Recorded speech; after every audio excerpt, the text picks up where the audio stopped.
So imagine you walk into a massive, like an infinite library. Right. You walk up to the front desk and ask the librarian for a manual on how to build a wooden birdhouse. A pretty simple request, yeah. Exactly. And the librarian instantly hands you a beautifully written, perfectly formatted book. But here's the catch. That librarian doesn't actually know what a bird is. Or would, for that matter. Right. They don't even know what a house is. All they have done is, well, they've memorized the statistical probability of those specific words appearing next to each other based on, scanning millions of other books. It sounds bizarre when you put it like that. It really does. But that illusion of understanding, Yeah. that is exactly how the generative AI tools you use every single day actually operate. I mean, they are brilliant at mimicking the shape of knowledge, but they don't truly understand a single word they're saying. And that fundamental lack of comprehension, that's really the root cause of the most frustrating moments you have with AI. Oh, absolutely. It's the reason an AI can write a brilliant, structurally perfect sonnet in one breath and then just completely confidently hand you a fabricated legal citation in the next. It is relying entirely on patterns, not meaning. Which is why, in today's deep dive, we are unpacking a research paper that might just, fix this permanently. Yeah, this is a big one. We are looking at a state-of-the-art research paper titled Gyan, an explainable neuro-symbolic language model. And this paper proposes a total paradigm shift. It really does. It claims to solve the biggest, most expensive headaches of modern AI. So the hallucinations, the massive computing costs, and that really frustrating black box reality where we have no idea how the machine actually arrived at its answer. Yeah, this is a complete rethinking of machine intelligence from the ground up. Because, if you have ever stared at a screen completely baffled by a wrong answer from a chatbot and wondered what on earth it was thinking. Well, been there. Right. Traditional models physically cannot tell you. They just don't know. But the architecture introduced in this paper completely separates the brain, like the language processing engine, from the library, which is the actual knowledge data. Okay, let's unpack this. Yeah. Because we are constantly hit with news about new models, right? We have GPT, Llama, DeepSeek, Claude, and these massive, new, large reasoning models. Constantly. There's a new one every week. Exactly. But despite their amazing test scores and the Yeah. billions of dollars poured into them, this paper argues they are all trapped in the exact same architectural dead end. They were. They don't understand what the paper calls compositional context, the way you or I do. But hold on, before we go further into how Gyan fixes this, what is that trap? What actually is distributional semantics? Right. Are we basically just talking about a really fancy version of the autocomplete on my phone? That is essentially it, yeah. Just scaled up to an unimaginably massive degree. Current neural transformer-based large language models, or LLMs, are probabilistic models of word sequences. Right. They are built on a linguistic philosophy proposed by a linguist named Zelig Harris back in the 1950s. Harris argued that you can know the meaning of a word by the company it keeps. A company it keeps. Yeah, so if the word doctor frequently appears near the words hospital, medicine, and patient, the model learns that statistical association. Oh. It doesn't know what a doctor physically is, just that the word belongs in that specific neighborhood of text. So during that massive pre-training phase where they feed the AI the entire internet, the data and the model are permanently fused together. Exactly. They are learning the shape of the language and the facts of the world at the exact same time, in the exact same mathematical weights. It is like a giant fruit smoothie. Like the AI model and the data are blended so completely that you can never separate the strawberry from the banana. That's a great way to put it. And if there is a rotten piece of fruit in there, say a piece of false information or a bad bias, it is just part of the smoothie now. You can't reach in and pull it out. That is the perfect way to visualize the problem. And it brings us to how Gyan operates completely differently. Instead of Harris's statistical approach, Gyan leans on a different linguistic philosophy championed by J.R. Firth. Okay, so who is Firth? So Firth argued for something much closer to actual human cognition. When you read an article, you don't just predict the next word based on probability. Right, that would be weird. You actively expand the context in your mind using specific episodic details from your memory, combined with broader, abstract logic. Gyan doesn't use word frequencies at all. Wait, not at all? Not at all. No. It uses a deep linguistic pipeline. It relies on syntactic representation, semantic roles, and rhetorical structure. Let me see if I can adapt our analogy here. If a traditional LLM is a blended smoothie, Gyan is like a master chef in a highly organized commercial kitchen. Oh, I like that. The chef, so the model itself, is completely separate from the pantry, which holds the ingredients, or the knowledge. The chef knows how to cook, but the ingredients are kept in carefully labeled jars. But wait, I have to push back here. If this model isn't pre-trained on billions of words to learn those statistical patterns, how does it even know how to read English out of the box? What's fascinating here is the engineering behind it. Gyan is a non-transformer architecture. It can process any English document without any training whatsoever because it relies on deterministic, rule-based linguistics. Rule-based? Yeah. Instead of guessing the next word, it literally diagrams the sentence. It breaks down the syntax, identifying the nouns, the verbs, the prepositional phrases, and uses that strict structural logic to decompose the document into a mathematical graph of meaning. So it's actively mapping the concepts rather than just playing the world's most expensive game of guess the next word. Exactly. That naturally leads to the next question then. If the chef is completely separate from the pantry, how exactly is it stocking that pantry with knowledge? How does it build that map? It does this by creating something called a Gyan meaning representation, or GMR. A GMR, okay. No. Let's say you feed Gyan a dense 50-page report. It doesn't just swallow it whole, it dissects it step by step. First, it breaks the text into discourse units. Discourse units. You think of a discourse unit as a single, indivisible thought. If a sentence says, "The company profits rose and the CEO resigned," that is one sentence, but it contains two distinct discourse units. Two separate events, two separate facts. Exactly. Gyan separates them. Then it breaks those units down further into individual concepts and, most importantly, the relationships between those concepts. It builds an abstract pathway. Interesting. The paper gives a fantastic, simple example. If Gyan reads the word parrot in a text, it doesn't just store the letters P-A-R-O-T, it dynamically links it to a broader hierarchy. Like a category. Right. It maps a pathway showing that a parrot is a type of bird, and flock is the collective noun for birds. It maps the taxonomy of reality. So instead of that massive multi-million-dollar pre-training phase, Gyan is acquiring knowledge in real time, mapping it and depositing it into what the paper calls knowledge stores. Yes, exactly. And reading the paper, these stores aren't just a messy junk drawer of facts. They are meticulously categorized into 4 distinct layers of trust. The categorization is vital. Because Gyan relies on facts instead of probability, it needs to know how much to trust a piece of information. The first layer is factual knowledge. Like dictionaries. Yes, your undeniable ground, truth dictionaries, scientific taxonomies, encyclopedias. The second layer is expert studies. This would be empirical evidence, like peer-reviewed medical journals from databases like PubMed. Which are highly credible, but slightly different from a pure dictionary definition. Right. Then there's layer 3, which is expert opinions. This covers things like financial analyst reports or professional commentary. It's educated, but it's an opinion. Makes sense. And finally, layer 4 is speculations. This captures the wild west of information, so blog posts, social media, internet discourse. Wow, okay. So by physically separating these into layers, Gyan knows the mathematical difference in weight between a peer-reviewed oncology paper and a random tweet about a supposed cancer cure. But let's dig into the mechanics of that, because this is where a lot of rule-based systems hit a wall. Here's where it gets really interesting. Yeah. If a sentence can technically apply to multiple different discourse units, how does Gyan decide where it belongs without just guessing based on word frequency? How does the math of this semantic weighting actually work? It resolves those structural conflicts using semantic strength based on concrete linguistic rules. Let's look at pronouns, for example. Okay. If sentence A explicitly names the hospital administrator and sentence B simply uses the word she, Gyan doesn't guess who she is based on what words are nearby. Right. Its rule-based engine mathematically weights a direct reference higher than a co-reference. It anchors the pronoun to the strongest, most direct noun in the conceptual graph.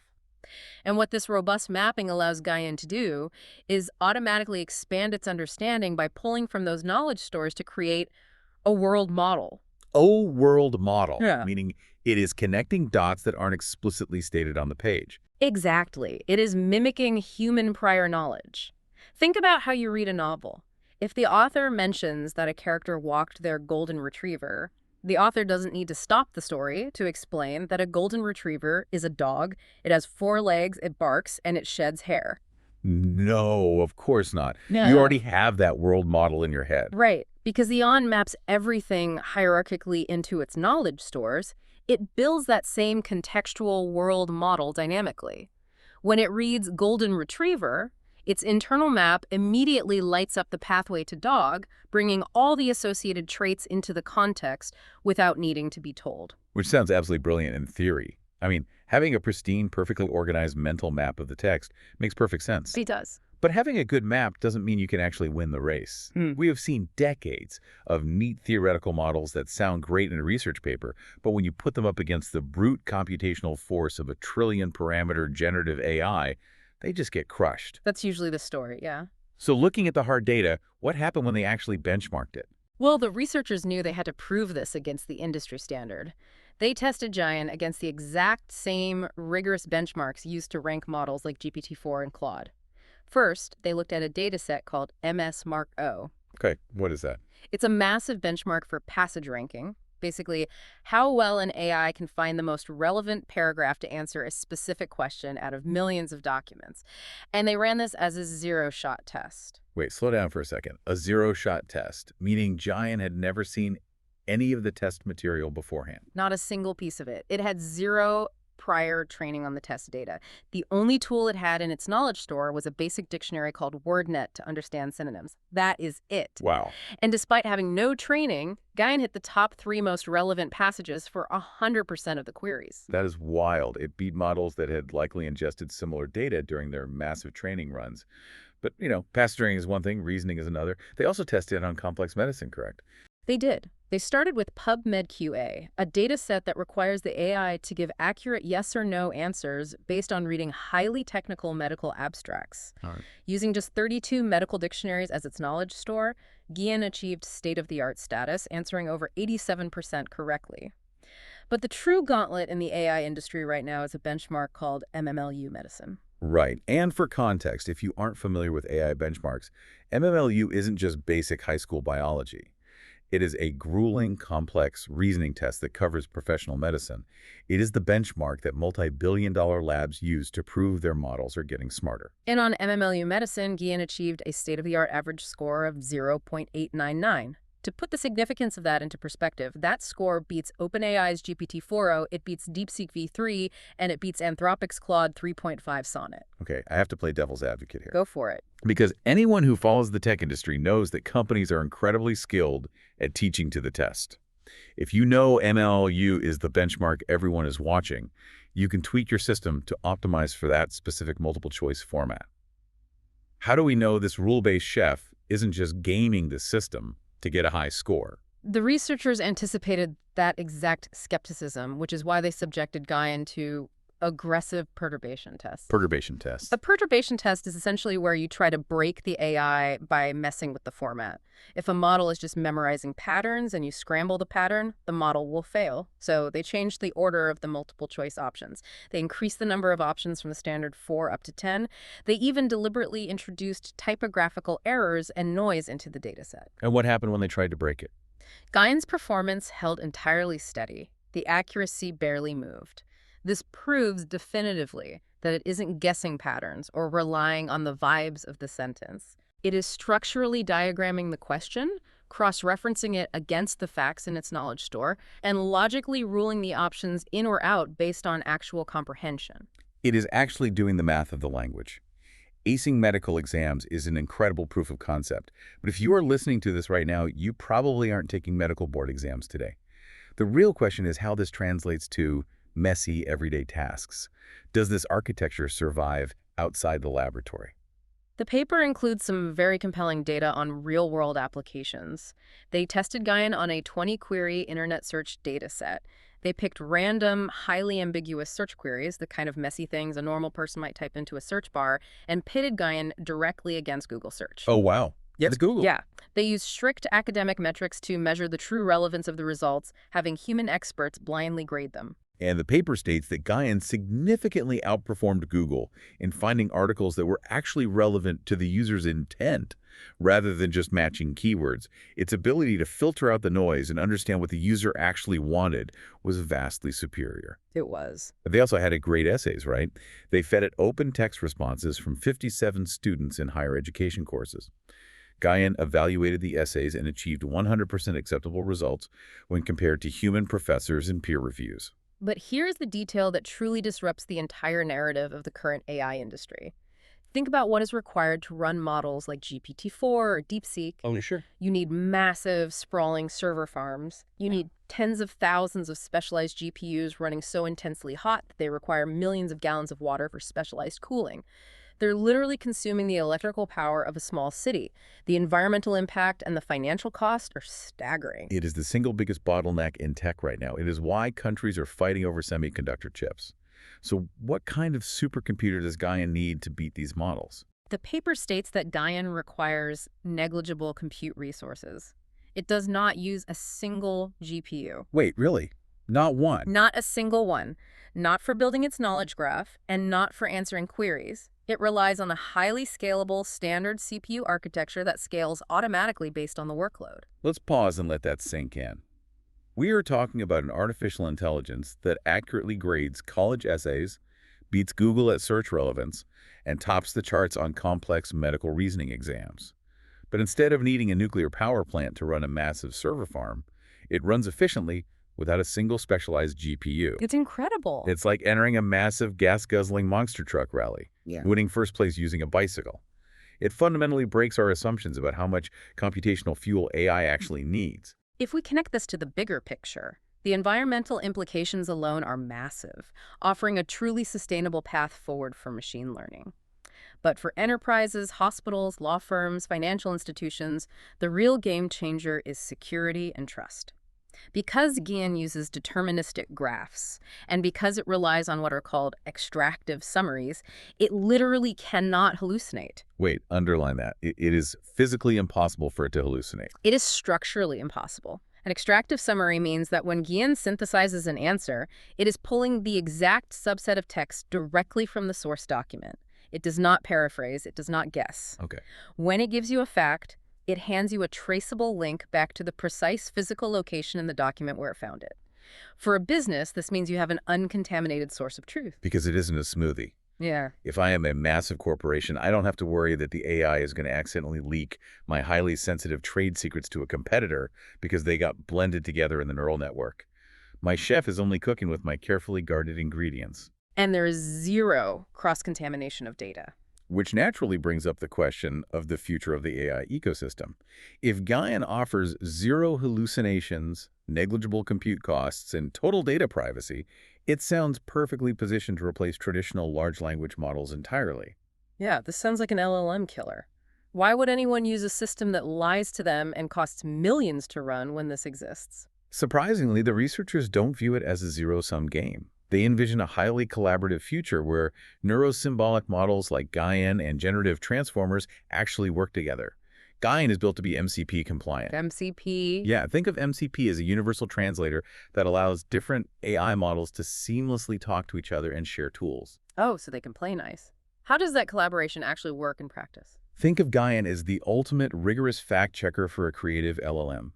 You could use a transformer model to generate a fluent, engaging, creative response, and then route that output through Gyan to validate it against your factual knowledge store, instantly catching and preventing any hallucinations before the user ever sees them. Oh, I see. Or working the other way around, Gyan can process a user's initial query, expand it using its highly accurate world model, and feed a contextually richer, flawlessly precise prompt into the LLM. That is a fascinating combination. You get the conversational fluency and creativity of a generative model, tightly reined in by the strict, unyielding logic of a neuro-symbolic model. Exactly. But bringing up facts does bring up one major concern we have to address. If Gyan relies entirely on the documents it is fed, what happens when it reads a highly biased document? If it doesn't have its own internal bias, because it is just math and grammar, does it automatically fix the bias in the text? This is a crucial nuance that the paper is very transparent about. Yeah. Gyan does not magically eliminate bias that is present in the source material. Okay, good to know. If you stock the pantry with biased ingredients, the chef is going to serve a biased meal.